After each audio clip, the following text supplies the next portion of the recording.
Sir నమస్కారం sir. నమస్తే అండి. సార్ రామ్ గోపాల్ వర్మ గారు మరోసారి సిఐడి దగ్గర నుంచి నోటీసులు అయితే అందుకున్నారు. ఈసారి ఆయన కమ్మరాజ్యంలో కడపరేట్లని అప్పుడు సినిమా తీశారు. దాని తర్వాత అమ్మరాజ్యంలోగా మార్చడం చూసాము. ఇప్పుడు దానికి సంబంధించి నోటీసులు అయితే అందుకున్నారు. మొన్నటి వరకు కూడా అంతకుముందు నోటీసులు వచ్చాయి, అరెస్టు రేపే అరెస్ట్ అన్నట్టుగా ఫుల్ విస్తృత స్థాయిలో ప్రచారం అయితే జరిగింది. కానీ అప్పుడు ఏం జరగలేదు, సైలెంట్ అయిపోయింది. మళ్ళీ ఇప్పుడు తెరపైకి ఆర్జీవి గారు అరెస్టు చర్చకు వచ్చేసింది. మళ్ళీ రేపు మాపు అరెస్ట్ అయిపోతాడేమో, పోస్తానే అయ్యారు. ఇక ఆర్జీవి నెక్స్ట్ అంటున్నారు. మరి ఏం జరిగే అవకాశం ఉంది, మీరేం చెప్తారు సార్? ఎవరైనా అరెస్ట్ అవ్వచ్చండి. ఎవరి మనోభావాలు ఎప్పుడు ఎలా గాయపరుస్తున్నారో అర్థం కానటువంటి ఒక విచిత్రమైనటువంటి పరిస్థితి నెలకొని ఉంది ప్రస్తుతం ఆంధ్రప్రదేశ్లో. అంటే ఎవరి మనోభావాలు గాయపరిచారు, ఈ సినిమా ఎప్పుడు విడుదలైంది, గాయపడినప్పుడు అప్పుడే కేసులు పెట్టి ఉండొచ్చు కదా. ఆ సినిమా రిలీజ్ కాలేదు చాలా ప్రాంతాల్లో. అదేమీ పెద్ద సూపర్ హిట్ సినిమా కూడా కాదు. ఆ సినిమా చూసిన జనం సంఖ్య చాలా తక్కువ. కానీ టైటిల్కి మనోభావాలు గాయపడిపోతే అసలు టైటిల్ వద్దని సెన్సార్ వాళ్ళు చెప్పారు. చెప్పిన తర్వాత సెన్సార్ చెప్పిన టైటిలే పెట్టారు. పెట్టినప్పుడు సెన్సార్ మీద కేసు వేసుకోండి మీరు, ఇలాంటి సినిమాలు ఎలా వదులుతారు అని. అప్పుడు సెన్సార్ ఒక నిర్ణయం తీసుకుంటుంది దాని మీద. గతంలో తాతమ్మ కళ అనే సినిమా రిలీజ్ అయిన తర్వాత ఆ సినిమా సెన్సార్ వాళ్ళు కొన్ని కట్స్ చెప్పారు. ఆ కట్స్ చేసి రిలీజ్ చేశారు. 50 రోజులు ఆడిన తర్వాత ఇప్పటికీ మా మనోభావాలు గాయపడుతున్నాయని చెప్పి కోర్టును ఆశ్రయించారు అప్పటి నాయకులు. కోర్టు సెన్సార్ బోర్డుని ఏమిటిది అని అడిగింది. అడిగితే ఆ సన్నివేశంలో ఆల్రెడీ కొన్ని కట్స్ చెప్పాము, ఆ కట్స్ చేశారు వాళ్ళు, ఇప్పటికీ గాయపడితే ఆ సన్నివేశం తొలగించడానికి వాళ్ళు ఏమైనా సహకరించగలరో అడుగుదాం అని సినిమాని బ్యాన్ చేస్తున్నట్టుగా ప్రకటించారు. 50 రోజుల తర్వాత బ్యాన్ అయింది ఆ సినిమా. బ్యాన్ అయ్యి మళ్ళీ 6 నెలల తర్వాత రిలీజ్ అయింది. కాబట్టి ఈ చరిత్ర ఉంది మనకి. అంటే కల్చర్ అది ఆ సినిమా మీద జరిగిన ప్రోగ్రాం, రిలీజ్ అయినప్పుడే జరిగిన ప్రోగ్రాం. అది రిలీజ్ అయ్యి చాలా సంవత్సరాల తర్వాత జరగలేదు. కాబట్టి ఇది ఎలా జరుగుతోంది ఇప్పుడు జరుగుతున్న గొడవ?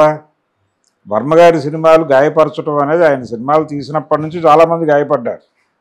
ఆయన శివ సినిమా తీసినప్పుడు నేను కూడా గాయపడ్డాను.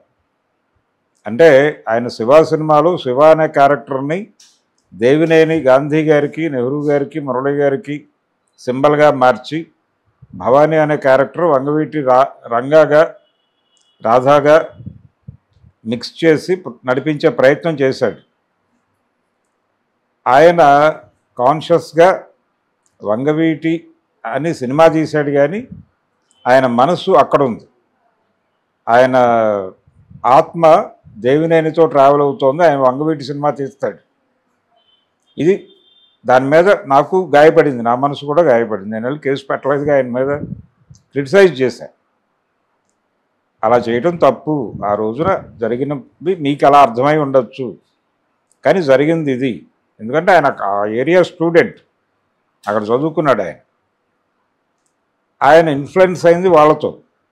కాబట్టి ఆ ప్రభావంతోనే ఆయన మాట్లాడతాడు. ఎవరికైనా ఒక బ్రాటప్, ఆ బ్రాటప్ నుంచి వాళ్ళు పొందిన జ్ఞానంతోనే ప్రపంచం వాళ్ళకి అర్థమవుతుంది. ఓ పర్సెప్షన్ ఏర్పడుతుంది వాడి చైల్డ్హుడ్ నుంచి, పెరిగిన వాతావరణం నుంచి. మనోభావాలు గాయపడుతున్నాయని ఆ రోజున గాయపడిన మరుక్షణం చెప్పాలి. మనోభావాలు అనేవి ఫ్రిడ్జ్లో పెట్టుకునేవి కాదు, మనసులో ఉండేవి. ఆ ప్రెజర్ ఎక్కువైపోతే అటు చచ్చిపోతాడు. వాడు హార్ట్ అటాక్ వచ్చి చనిపోవాలి, లేకపోతే సూసైడ్ చేసుకునైనా చనిపోవాలి.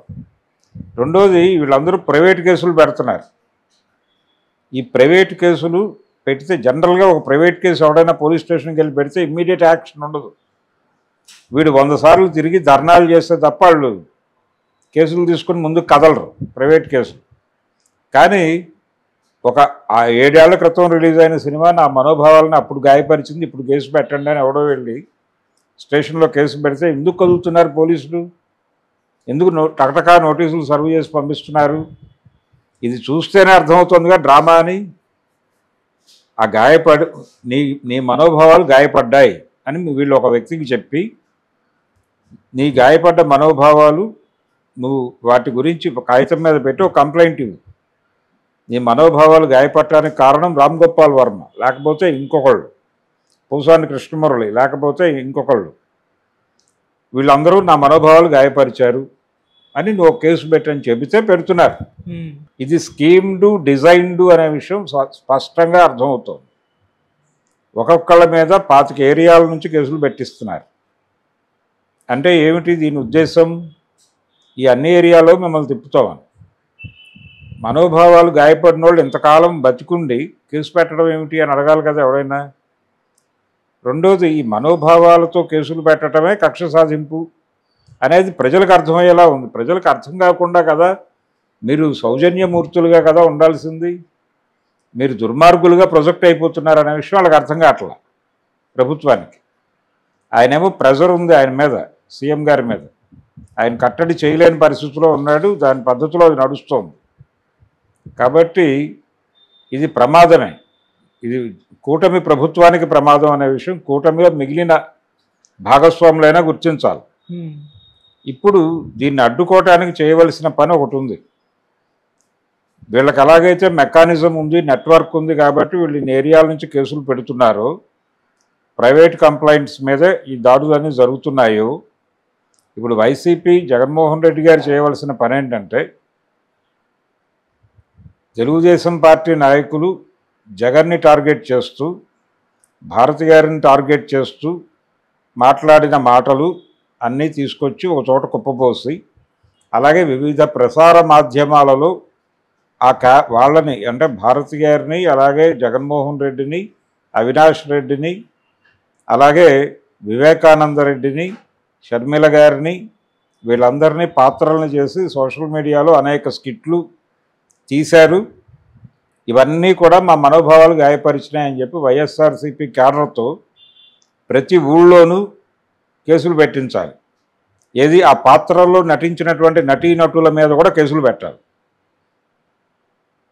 నిర్మోహమాటంగా పెట్టి ఈ కంప్లైంట్స్ తీసుకోండి, మీరు ఆ కంప్లైంట్స్ తీసుకుని యుద్ధ ప్రాతిపదిక మీద అరెస్టులు చేస్తున్నారు కదా, వీటి మీద కూడా మీరు ఇమీడియట్గా అంతే చొరవతో అంతే వేగంతో కేసులు పెట్టండి. పెట్టకపోతే మేము ఇక్కడ ధర్నా చేస్తాం అని కూర్చుంటే అప్పుడు సెటరేట్ అవుతుంది. ఆ పరిస్థితి కల్పిస్తున్నారు వీళ్ళు. అది కనుక జరిగితే అప్పుడు ప్రపంచానికి స్పష్టంగా అర్థమవుతుంది కక్ష సాధింపు రాజకీయాలు. వాళ్ళు దుర్మార్గంగా మాట్లాడారు, మాట్లాడలేదు అంటలేదు. లేకపోతే ఆయన పెట్టిన టైటిల్ ఏమిటి? ఆయన కమ్మరాజ్యంలో కడపరెడ్లు అని అనటం వెనకాల ఒక స్లాష్ ఉంది. అదేమిటి అంటే, అక్కడ ఏపీలో తెలుగుదేశం ప్రభుత్వం గెలిచింది 2014లో. జగన్మోహన్ రెడ్డి ప్రతిపక్షంలో ఉన్నాడు అప్పుడు. ఏంటి వాళ్ళ కండిషన్ అనేది చెప్పదలుచుకున్నాడు ఆయన. కులమే కదా నడుస్తోంది, వర్గం ఇతర విషయాలు కాదు కదా. కులం గురించి అన్నీ కులం పేరుతో జరుగుతూ కులం గురించి మాట్లాడటం తప్పంటే అలాగా? తెలుగుదేశం పార్టీ పర్టికులర్గా ఒక కులానికి సింబలు. ఇక్కడ ట్రాన్స్పోర్ట్లో రోడ్ల మీద ట్రావెల్ అవుతున్నటువంటి వెహికల్స్ కూడా కులం ఉంది. ఎన్టీ రామారావు గారు ఇలా పెట్టున్నటువంటి స్టిక్కర్ అంటించున్న బండి ఏ కులం ఉందో ఎవరికి చెప్పక్కర్లేదు. పవన్ కళ్యాణ్, వంగవీటి రంగా గారు స్టిక్కర్గా ఉన్నటువంటి బండిది ఏ కులమో ఎవరికి చెప్పక్కర్లేదు. చాణక్యుడి స్టిక్కర్ వేసుకుని తిరుగుతున్నారు కొంతమంది, వాళ్ళది ఏ కులమో ఎవరు చెప్పక్కర్లేదు. ఇలా రోడ్ల మీద తిరుగుతున్న వాహనాలకే కులం ఉంది.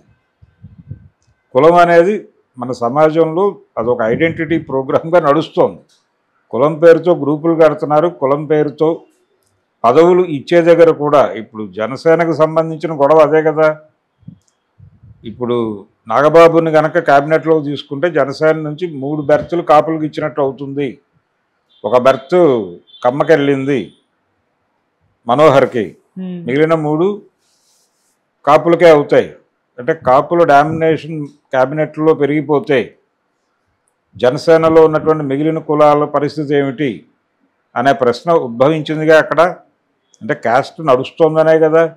అదే కదా వర్మ మాట్లాడింది. మీరు అదేదో విచిత్రంగా మాట్లాడాడని ఆయన దానికి మనోభావాలు గాయపడటం ఏంటి? పైగా దానికి సెన్సార్ వాళ్ళు చెప్పారు అభ్యంతరం. ఆ అభ్యంతరాన్ని మన్నించాడు ఆయన, ఆ కట్స్కి అంగీకరించాడు. అంగీకరించి టైటిల్ మార్చి కదా సినిమా రిలీజ్ చేసింది. అది ప్రాపర్గా రిలీజ్ కానివ్వలేదుగా మీరు. లక్ష్మీ సెన్టీఆర్ అని సినిమా తీశాడు ఆయన, అది ఏపీలో రిలీజ్ కానివ్వలేదుగా మీరు. కట్టడి చేశారుగా సెన్సార్ అయిన సినిమా. సెన్సార్ ఆమోదించిన సినిమానే మీరు అనధికారికంగా అక్కడ విడుదల కాకుండా చేయగలిగారు ఏపీలో. కాబట్టి ఇది స్పష్టంగా కక్ష సాధింపులో భాగంగా చేస్తున్నారు. కాబట్టి దీనిని ఎదుర్కోవటానికి కౌంటర్ ఆపరేషన్ వైసీపీ చేయగలిగితే, వైసీపీ అనే కాదు ప్రతి ఒక్కరూ మొదలు పెట్టాలి. రకరకాలుగా సినిమాల నుంచి, పాత సినిమాల నుంచి గాయపడ్డాం మేము. శివ సినిమా నుంచి నేను గాయపడ్డా, అలాగే ఇంకొక సినిమా నుంచి నేను గాయపడి ఉండొచ్చు. వాళ్ళందరి మీద కేసులు పెట్టుకుంటూ పెడితే ఎన్టీ రామారావు గారు ఆయన సినిమాల్లో 100 మంది మీద 100 రకాల క్రిటిసిజం చేశాడు. ఆయన విశ్వామిత్ర అనే సినిమాలో వశిష్ఠుడి మీద తీవ్ర స్థాయిలో ఏమయ్యా జాత్యహంకారము అంటే మీరు అంటే చాలా దారుణమైన స్టేట్మెంట్ ఇస్తాడు వశిష్ఠుడి మీద. ఆయన ఏమంటాడంటే, మాదిగ కన్య అయినటువంటి అరుంధతిని మగువని చేసుకున్నది మసిపూయటానికేనటయ్యా, సంస్కర్తను అనిపించుకోవటానికేనటయ్యా అంటాడు. మరి వశిష్ఠుడి కులానికి చెందినటువంటి వాళ్ళు ఇప్పటికే ఉన్నారు కదా, వాళ్ళు గాయపడిపోయి రామారావు మీద కేసులు పెడితే ఏమిటి పరిస్థితి? యూట్యూబ్లో కంటెంట్ అవైలబుల్గా ఉంది, చూడొచ్చు. మనోభావాలు గాయపరుచుకోవటానికి 100 వ్యవహారాలు ఉన్నాయి. పావు గంటకు ఒకసారి గాయపరుచుకోవచ్చు మనోభావాలు. కాబట్టి వ్యక్తుల మనోభావాలకి ప్రభుత్వం అంత విలువనిచ్చేయటం, మనోభావాల పేరుతో కేసులు పెట్టడం, ఇది ప్రజలు కోరుకున్నది కాదు. ఇది ఏ ప్రజలైతే వాళ్ళకు ఓట్లేసి గెలిపించారో వాళ్ళ ప్రోగ్రాం కాదు ఇది. మీరు పరిపాలన అందిస్తారు, మీరు చెప్పిన మంచి పరిపాలన ఇస్తారేమో అని మిమ్మల్ని ఎన్నుకున్నారు తప్ప మీరు వాళ్ళని అరెస్ట్ చేస్తారని కాదు. మీకు నిజాయితీ ఉండి ఇలా మాట్లాడటం సబబు కాదు, ఒక పద్ధతిగా మాట్లాడాలని ప్రపంచానికి చెప్పదలుచుకుంటే దాని మీద కేసులు పెట్టండి. అంతే తప్ప ఎప్పుడో సినిమాల మీద 2014 వాళ్ళ రాజ్యం నడుస్తున్న రోజుల్లో విడుదలైన సినిమాల మీద ఇప్పుడు కేసులు పెట్టడం ఏంటి? ప్రపంచం ఏమనుకుంటుంది అనేది ఇంగితం ఉండాలి కదా కనీసం. అది లేకుండా ఇష్టం వచ్చినట్టు కేసులు పెట్టేసి మేము చేసేస్తాం, మేము చూస్తాం అంటే మాది రాజ్యం అంటే ఎలా కుదురుతుంది? మరి వాళ్ళు మాట్లాడారుగా, వాళ్ళు మాట్లాడిన వాళ్ళ మీద కేసులు పెట్టరా? జగన్మోహన్ రెడ్డి స్ట్రైట్గా గొడ్డలు తీసుకుని హత్య చేసినట్టుగా చూపించారు ఒక సినిమాలో. తెలుగుదేశం పార్టీని భుజాన మోస్తున్నటువంటి ఒక సోషల్ మీడియా ఛానల్లో అది ఆ సినిమా థియేటర్లలో టెలికాస్ట్ అయింది. మరి అది చాలామంది జగన్ అభిమానుల్ని గాయపరిచి ఉంటుందిగా, వాళ్ళందరూ కేసులు పెట్టాలిగా వెళ్ళి ఆ కన్సర్న్ డైరెక్టర్ మీద, ఆ కన్సర్న్ ప్రొడ్యూసర్ మీద. మరి అది మొదలు పెట్టాలిగా వెంటనే. అలాగే వివేకం అనే పేరుతో యూట్యూబ్లో సినిమా రిలీజ్ అయింది, దానికి క్రెడిట్స్ ఇవ్వలేదు. ఎవరు తీశారో దానికి తల్లి ఎవరో తండ్రి ఎవరో తెలియదు. ఆ తల్లి ఎవరో తండ్రి ఎవరో కనిపెట్టి వాళ్ళ మీద కూడా కేసులు పెట్టాలిగా. అలాగే రోజుకి 3 స్కిట్లు చేశారు జగన్మోహన్ రెడ్డి మీద, ఆర్టిస్ట్ మీద కేసులు పెట్టాలిగా. 100 ప్రాంతాల్లో పెట్టి అతన్ని కూడా చెప్పాలిగా, పోసానని చెప్పినట్టు. ఎందుకు చెప్పట్లేదు అంటే మీ చేతకానితనం అది. మీరు ఇమ్మీడియట్గా మిగిలిన పనులు మానేసి మీ కార్యకర్తలకి ఈ పని పురమాయించండి, పిలుపునివ్వండి. మీరు మీ ప్రతి ఒక్క కార్యకర్త మీ ఊళ్ళో ఉన్న పోలీస్ స్టేషన్కి వెళ్ళి